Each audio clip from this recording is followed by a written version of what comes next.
Good morning, good afternoon and good evening wherever you are, and welcome to the latest episode of the My Coach Ben podcast. In this latest episode, we'll be looking at another topic which is dear to me, dear to you and dear to us all. In fact, this is something that guides us in pretty much every decision that we make, whether we're aware of it or not. This episode, ladies and gentlemen, we will be talking about values.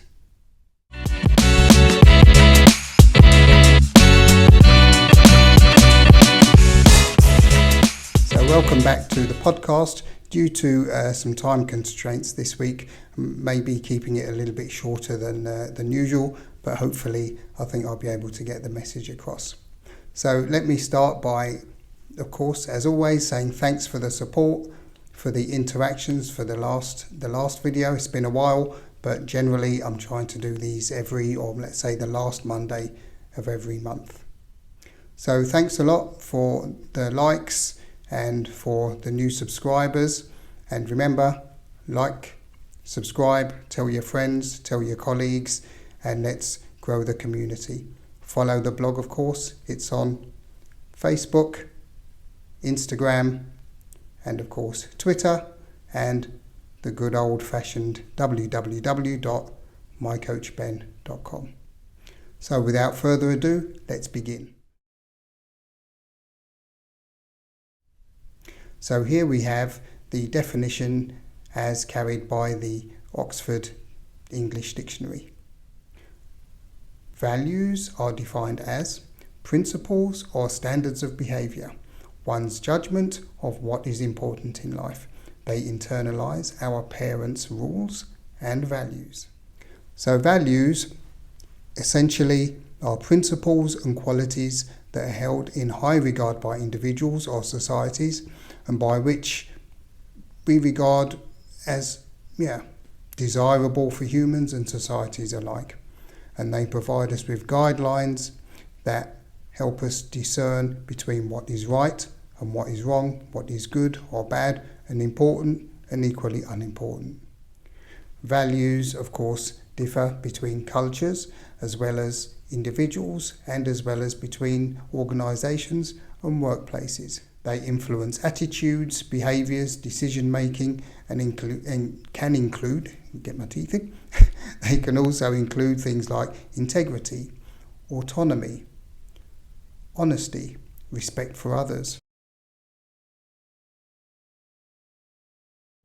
These are the things that we've all grown up with. These are the things which in our working lives, in our adult lives, we've also formed our own values, and sometimes they can conflict, as we'll find out a bit later. Cultural or societal influences, upbringing of course by the family and of course by friends, education, religion, all of these elements play a part in our values and how we come to adopt them as principles and ways in which we behave. And they also influence our beliefs and our attitudes and various aspects of lives, while shaping our decision making and of course the direction when we're making choices that relate to all elements of daily life, in particular career, in the personal life, relationships, what we do with our children, etc. But one thing is important to note is that these develop over time, and of course they do change. There are values which my parents brought me up with, which they're not really relevant today. These can be, there's a few things, various religious ideals, things to do with work, etc. So there are a few things which change along the way, and of course these change along with people's priorities, and they play a very important role in the workplace.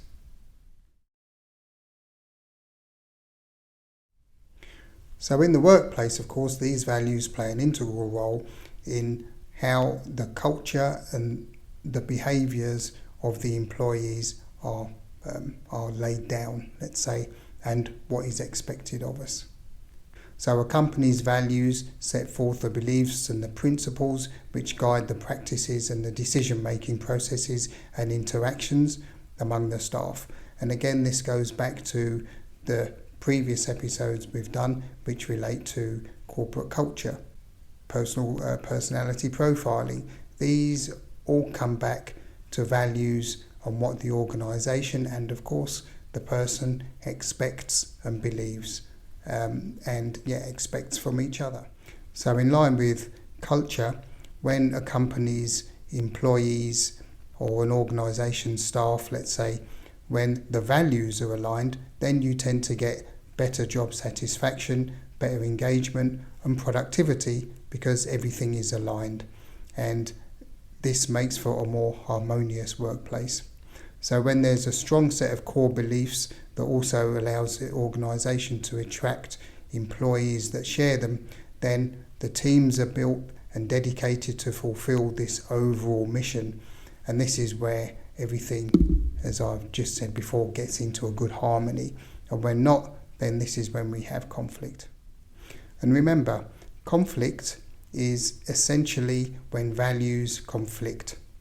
It's when people's needs aren't being met. And this is how conflict comes about. So, for instance, this can be on a personal level. So we grow up with values. There are values which are instilled in us as children, and there are values which we come to learn and accept and adopt as we grow older. And a lot of the times on a personal level we have these conflicts within us where there's one value we were brought up with, you shouldn't lie. And then there's a time you think, my boss has asked if this spreadsheet is going to be ready by 5. Probably not, but I'll tell him I'm almost there, and you probably haven't started it.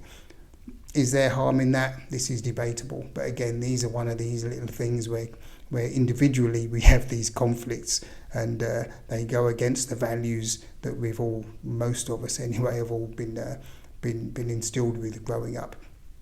Don't tell lies. You have to be honest and truthful.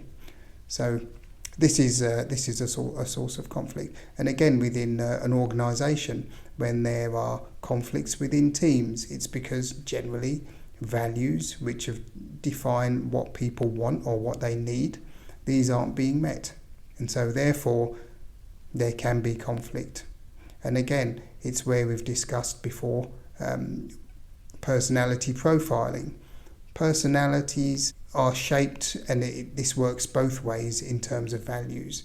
And often when personalities are conflicting, it's because values are conflicting. So on the personality profile front, we have the red personality, who is this kind of, everything has to be done quickly. I'm a results person. This is what I value, results. And then, of course, you get the yellow, who is a bit more creative, and this is something that they value, creativity and telling jokes and making sure that everybody is at ease and relaxed.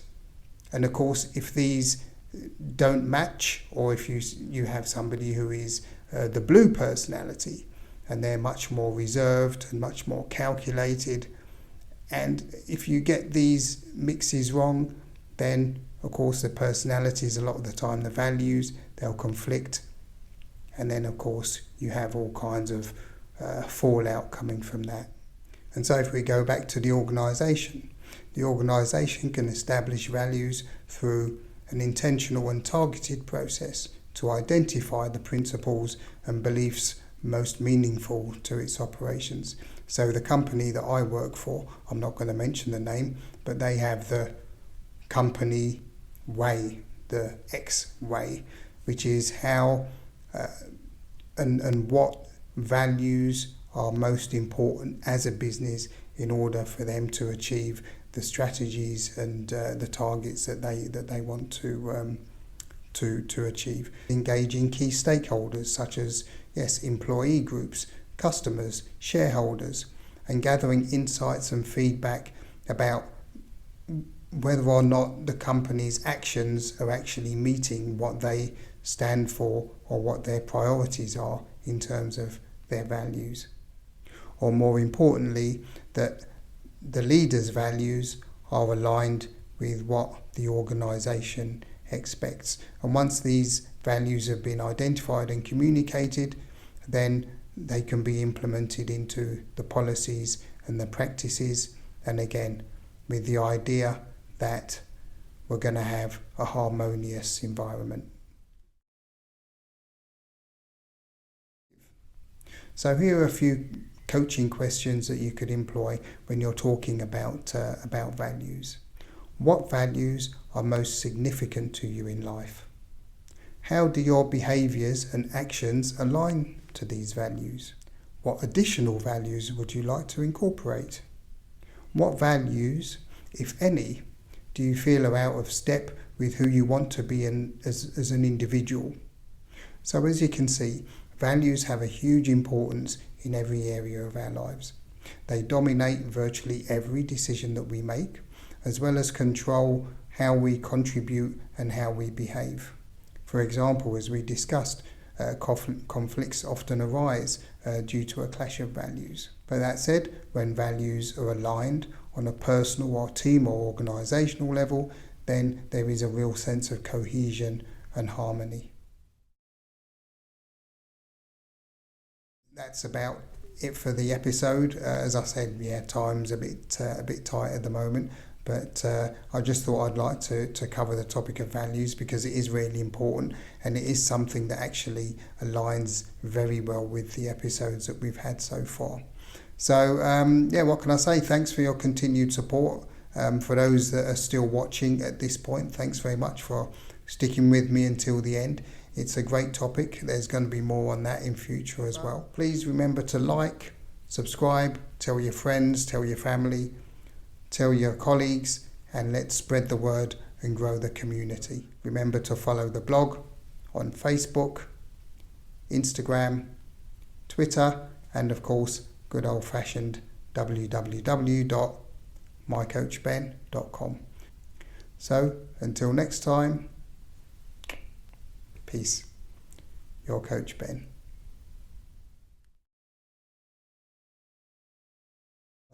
So from the employer or the oops.